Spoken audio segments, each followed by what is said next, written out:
കൂടുതൽ വാർത്തകളും വീഡിയോകളും കാണാൻ ഈ ചാനൽ സബ്സ്ക്രൈബ് ചെയ്യുക. കൂടെ ബെൽ ബട്ടൺ അമർത്തുക. നമസ്കാരം.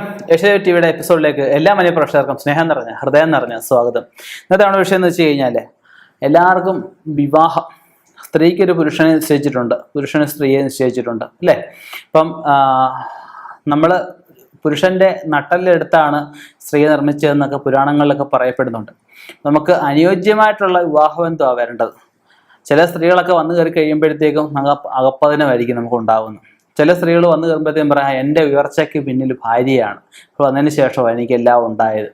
അപ്പം അങ്ങനെ എല്ലാ ലക്ഷണങ്ങളും ഒത്ത സമുദ്ര ലക്ഷണങ്ങളെല്ലാം ഒത്ത നല്ല സുന്ദരിയായ ഒരു യുവതിയെ അല്ലെ യുവാവിന് ആലോചന തുടങ്ങി ദിവസങ്ങൾക്കകമായിട്ട് വിവാഹം നടക്കാൻ അല്ലെ വിവാഹ നിശ്ചയം നടക്കാൻ സാധ്യതയുള്ള 9 നക്ഷത്രക്കാരെയാണ് ഇവിടെ പറയാൻ പോകുന്നത്.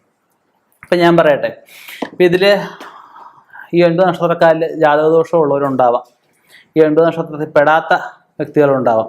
അപ്പം ഇവരുടെയൊക്കെ ജാതകം കൂടി പരിശോധിച്ചെങ്കിലേ പൂർണ്ണമായിട്ടും ഈ പറഞ്ഞ കാര്യങ്ങൾ അനുഭവത്തിൽ വരുള്ളൂ.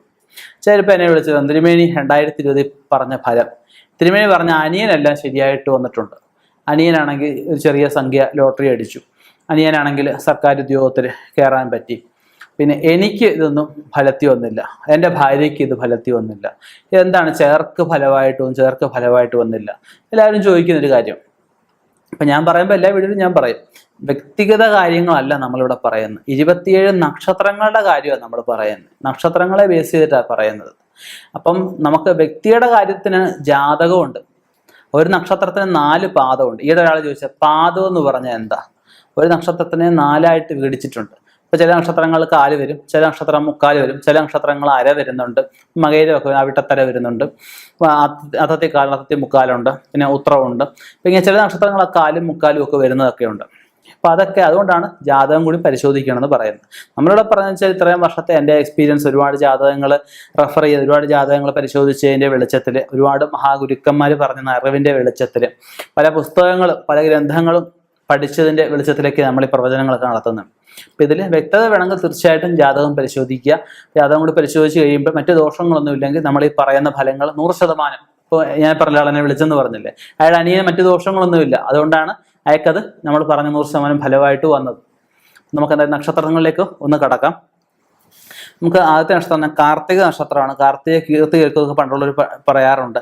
കീർത്തി കേൾക്കാൻ, അവരുടെ കീർത്തിക്ക് അനുസരിച്ചുള്ള നല്ല വിവാഹം നടക്കാനൊക്കെ സാധ്യതയുള്ള ഒരു നക്ഷത്രമാണ് കാർത്തിക നക്ഷത്രം. കാർത്തികേയൻ്റെ നാളായിട്ട് പറയപ്പെടുന്നുണ്ട്. അതുപോലെ തന്നെ കാർത്തിക നക്ഷത്രത്തിൽപ്പെട്ട ദേവതാ സങ്കല്പങ്ങളും ഒക്കെ പറയപ്പെടുന്നുണ്ട്. കാർത്തിക നക്ഷത്രത്തിൽ പല ദേവതകളെയും പ്രതിഷ്ഠിക്കാനൊക്കെ എടുക്കുന്ന ആൾ കൂടിയാണ്. അടുത്തത് തിരുവാതിര നക്ഷത്രം. മഹാദേവന്റെ നാളാണ് തിരുവാതിര. ശിവനും പാർവതി ദേവിക്ക് ഒരുപോലെ പ്രാധാന്യമുള്ള നാളായിട്ടും പറയപ്പെടുന്നുണ്ട്. അപ്പോൾ ആ തിരുവാതിര നക്ഷത്രത്തിൽപ്പെട്ടവർക്ക് ഈ പറഞ്ഞ പോലെ വിവാഹ ആലോചന തുടങ്ങി ദിവസങ്ങൾക്കകമായിട്ട് വിവാഹം എന്തെങ്കിലും വിവാഹം നടക്കാനൊക്കെ സാധ്യത പറയപ്പെടുന്നുണ്ട്. അടുത്തത് മകം. ചോറ്റാനിക്കര മകം എന്നൊക്കെ കേട്ടില്ലേ? മകം പിറന്ന മങ്ക എന്നൊക്കെ പറയും. പുരുഷന്മാർക്ക് അത്ര ദോഷകരമല്ല എങ്കിലും ചെറിയ ദോഷങ്ങൾ മകത്തിൽ കാണാറുണ്ട്. എന്നിരുന്നാലും ജാതകം അനുസരിച്ചൊക്കെ നോക്കുമ്പോഴത്തേക്കും മകമൊക്കെ ആദ്യ പാദമൊക്കെ ആണെങ്കിൽ ഏറ്റവും നല്ലതായിട്ടൊക്കെ പറയപ്പെടാറുണ്ട്. അപ്പം മകനക്ഷത്രക്കാർക്ക് പറഞ്ഞ ഒരു യോഗം പറയപ്പെടുന്നുണ്ട്. അടുത്തത് അത്തം നക്ഷത്രമാണ്. പെണ്ണത്തം പൊന്നത്തം എന്ന് പറയാറുണ്ട്. പെണ്ണുങ്ങൾക്കും ആണുങ്ങൾക്കും ഒരുപോലെ ഗുണകരമായിട്ട് പറഞ്ഞൊരു നാളാണ് അത്തം നക്ഷത്രം എന്ന് പറഞ്ഞു കഴിഞ്ഞാൽ. പക്ഷെ അത്തത്തെ കാലൊക്കെ ഉണ്ടെങ്കിൽ ചെറിയ ദോഷങ്ങളൊക്കെ പറയാറുണ്ട്. അതൊക്കെ ഫുള്ളായിട്ട് പരിശോധിക്കുമ്പോൾ അറിയാൻ പറ്റും. അടുത്തത് അനിഴം നക്ഷത്രമാണ്. അനിഴ നക്ഷത്രത്തിൽ ഒരുപാട് മഹാവ്യക്തികൾ, മഹാന്മാരായിട്ടുള്ള കലാകാരന്മാരുണ്ടായിട്ടുണ്ട്. അനിഴം നക്ഷത്രത്തിൽ തന്നെ നമുക്ക് പല പ്രധാനമന്ത്രി സ്ഥാനം അലങ്കരിക്കുന്ന പലരും ഉണ്ട്, മന്ത്രിസ്ഥാനം അലങ്കരിക്കുന്നവരുണ്ട്. അപ്പം അങ്ങനെ അനിഴ നക്ഷത്രം ചിലർ പറയും എനിക്ക് വളരെ മോശമാണെന്ന് പറയും. അപ്പം അനിഴ നക്ഷത്രം മോശപ്പെട്ട നാളൊന്നുമല്ല, നല്ല നാൾ തന്നെയാണ്. അതുകൊണ്ട് ഇത്രയും ഉയർന്ന നിലയിലൊക്കെ രാജാവ് ഇല്ല എങ്കിൽ പോലും ഇപ്പം രാജപദവിയിൽ മന്ത്രിമാരായുള്ള മന്ത്രിസ്ഥാനം വരെ എത്താൻ സാധിക്കുന്ന അനിഴ നക്ഷത്രത്തിൽപ്പെട്ടവർക്ക് സാധിച്ചിട്ടുണ്ട്. അടുത്ത പൂരാട നക്ഷത്രമാണ്. ഭരണി, പൂരം, പൂരാടം എന്നൊക്കെ പറയും. അപ്പം അതിൽ പൂരാട നക്ഷത്രം ഈ പറഞ്ഞ 3 അനിഴ നക്ഷത്രത്തിൽപ്പെട്ട ഒരു നാളാണ്. ഈ പുരാട നക്ഷത്രത്തിനും ഈ പറഞ്ഞൊരു യോഗം പറയപ്പെടുന്നുണ്ട്.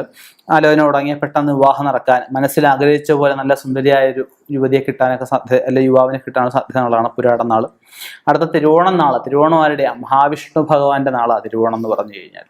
തിരുവോണം നക്ഷത്രത്തിൽ നമുക്ക് ചിന്തിക്കുന്ന കാര്യങ്ങൾ പ്രവൃത്തിയിൽ വരുത്താനായിട്ട് അവരവർ എന്ത് കാര്യങ്ങൾ കണക്ക് കൂട്ടിയോ ആ കണക്ക് കൂട്ടിയ കാര്യങ്ങൾ അതിൻ്റെ അറ്റം പോയാൽ നേടിയെടുക്കാൻ പ്രയത്നിക്കുന്ന നക്ഷത്രം തന്നെയാണ് തിരുവോണ നക്ഷത്രം എന്ന് പറഞ്ഞു കഴിഞ്ഞാൽ. അപ്പോൾ ആ മഹാവിഷ്ണുവാണ് തിരുവോണം ഇങ്ങനെ യോഗം പറയപ്പെടുന്നുണ്ട്. അടുത്തത് അവിട്ട നക്ഷത്രം. അവിട്ടം തവിട്ടിൽ നേടുമെന്നാണ് പറയുന്നത്. ഇവരെന്ത് കാര്യത്തിന് ഇറങ്ങിയാലും അവിട്ടംകാരും നേടും, പരാജയപ്പെട്ട ചരിത്രമില്ല. അപ്പോൾ ഈ അവിട്ട നക്ഷത്രക്കാരും ആത്മാർത്ഥമായിട്ട് പരിശ്രമിച്ചു കഴിഞ്ഞാൽ ദിവസങ്ങൾ കൊണ്ട് തന്നെ എന്തെങ്കിലും ഒരു ആലോചന, നല്ല രീതിയിലുള്ള ആലോചന, അവനവൻ്റെ മനസ്സിനിണങ്ങിയ, അവൻ്റെ കുടുംബത്തിന് യോജിച്ച, അവൻ്റെ അന്തസ്സിന് യോജിച്ച നല്ല യുവതിയെ കിട്ടാനൊക്കെ ഇവർക്ക് യോഗമുണ്ട്. അടുത്ത ഉത്രട്ടാതി നക്ഷത്രം. ഉത്രട്ടാതി നക്ഷത്രം എന്ന് വെച്ച് കഴിഞ്ഞാൽ ചില നമ്മുടെ കമന്റ് ബോക്സിൽ നമ്മളൊക്കെ ഓരോ ഫലങ്ങളൊക്കെ ചെയ്ത് ഉത്രട്ടാതിക്ക് ദോഷമാണ്, മോശമാണെന്നൊക്കെ പറയും. അവരുടെ ആ ഒരു സമയത്താണ് ദോഷം. അതുപോലെ ചിലർ പറയാറുണ്ട്, എനിക്ക് ജാതകത്തിൽ ഒരുപാട് യോഗമുണ്ട്, ഈ യോഗമൊന്നും എനിക്ക് കിട്ടുന്നില്ല. ഇപ്പം രാജയോഗം എന്ന് പറഞ്ഞാൽ ആ ആൾ ജനിച്ച തൊട്ട് അങ്ങ് മരിക്കുന്നവരെയൊന്നും അല്ല രാജയോഗം. ഈ രാജയോഗം എന്ന് വെച്ചാൽ ആ സമയമുണ്ട്, ദശയുണ്ട്, ആ അപഹാരമുണ്ട്, ആ സമയത്തേ കിട്ടുകയുള്ളൂ. ജാതകം പരിശോധിച്ചെങ്കിൽ ഏത് സമയത്താണ് ലക്ഷ്മി യോഗം, ഏത് സമയത്താണ് വരിഷ്ഠയോഗം, ഏത് സമയത്താണ് ശകടയോഗം വരുന്നത്, ജീവിതകാലം മൊത്തമാണോ ശകടയോഗം, ജീവിതകാലം മൊത്തമാണോ രാജയോഗം എന്നൊക്കെ ജാതകം പരിശോധിക്കുമ്പോഴേ അറിയാൻ പറ്റൂ. എല്ലാവർക്കും ജീവിതകാലം മൊത്തമൊന്നും അങ്ങനെ കിട്ടത്തൊന്നുമില്ല. പിന്നെ പരിശോധിക്കുമ്പോൾ കൂടുതലായിട്ട് നമുക്കിതിനകത്ത് ഇതൊക്കെ അംശസ്ഥിതിയൊക്കെ എടുക്കുമ്പോഴും ഭാവസ്ഥിതിയൊക്കെ എടുക്കുമ്പോഴും സ്ഫുടങ്ങളൊക്കെ എടുക്കുമ്പോഴും കൂടുതലായിട്ട് ഇതിനെപ്പറ്റി അറിയാൻ പറ്റും. അപ്പം ഇങ്ങനെയുള്ള നക്ഷത്രങ്ങൾ ഈ 9 ആളുകാർക്ക് മാത്രമല്ല, ആരും വിഷമിക്കേണ്ട കാര്യമില്ല. ഇവർക്കല്ല മറ്റുള്ളവർക്കും ഇതിൻ്റെ യോഗമുണ്ട്. ജാതകം പരിശോധിക്കുക, ജാതകപ്രകാരം എന്തെങ്കിലുമുള്ള ദോഷങ്ങളുണ്ടെങ്കിൽ പ്രതിവിധി ചെയ്ത് മുന്നോട്ട് പോവുക. ഒരാചാര്യനെ ഫോണിൽ കൂടെ ഇങ്ങനെയുള്ള കാര്യങ്ങളൊന്നും ചോദിക്കാൻ പാടില്ല. നേരിട്ട് പോയി കണ്ട് മാത്രം ചോദിച്ച്, നിങ്ങളുടെ കാര്യമാണ്, നിങ്ങളുടെ ജീവിതത്തിലെ ഒരു പ്രധാനപ്പെട്ട കാര്യമാണ് വിവാഹം. അതിനുവേണ്ടി ഒരു ദിവസം മാറ്റി വെക്കണം. നിങ്ങൾ തന്നെ ചിന്തിക്കുക. നന്നാവണമെങ്കിലും നശിക്കണമെങ്കിലും അവനവൻ തന്നെ വിചാരിച്ചെങ്കിലേ പറ്റും. ഈശ്വരാധീനം എല്ലാവർക്കും ഉണ്ടാവട്ടെ എന്ന് പ്രാർത്ഥിക്കുന്നു. നിർത്തുന്നു. നന്ദി, നമസ്കാരം.